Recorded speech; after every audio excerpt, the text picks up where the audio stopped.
امبارح حسيت ان انا قلبي وجعني جدا جدا، عندي مشكلة شديدة في التنفس، مش عارفة اخد نفسي خالص. فجيت على طوارئ هنا. هم عملوا لي الكشوفات اللازمة وعملوا لي تحاليل الدم، فلقوا الدي دايمر مرتفع، لقوا ان مكونات الدم نازلة، الصفايح، الهيموجلوبين، البوتاسيوم كمان كان نازل، يعني حاجات كتيرة قوي نازلة. شيرين الطحان الفنانة والإعلامية رحلت قبل قليل بعد صراع مع مرض السرطان استمر لسنوات قبل أن تدخل المستشفى لمدة وصلت إلى 30 يوم.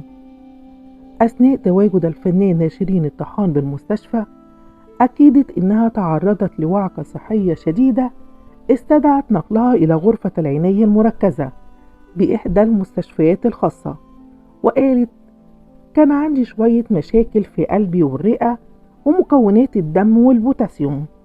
امبارح كنت خلصانة بموت ومنتهية تماما. الحمد لله النهاردة فقت شوية، بس كل شوية بتعب تاني.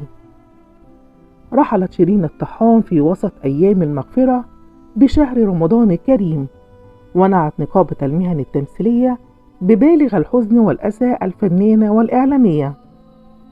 كانت تتلقى شيرين الطحان العلاج من السرطان، إلا إن المرض عاد وداهمها بقوة وتمكن منها هذه المرة، وبدأت شيرين رحلة جديدة لمحاربة المرض.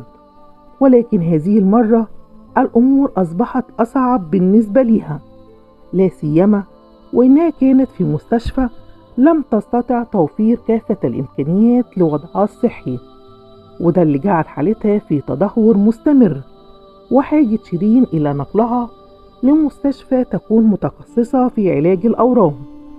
ذهبت شيرين الطحان إلى المستشفى بسبب تداعيات المرض واللي تسبب في مشاكل في القلب والرئة ومكونات الدم والبوتاسيوم، ومع مرور الوقت تدهورت حالتها الصحية بشكل كبير، وده اللي جعل أصدقائها وأحبائها يطلبون الدعاء ليها من خلال بوستات على مواقع التواصل الاجتماعي فيسبوك.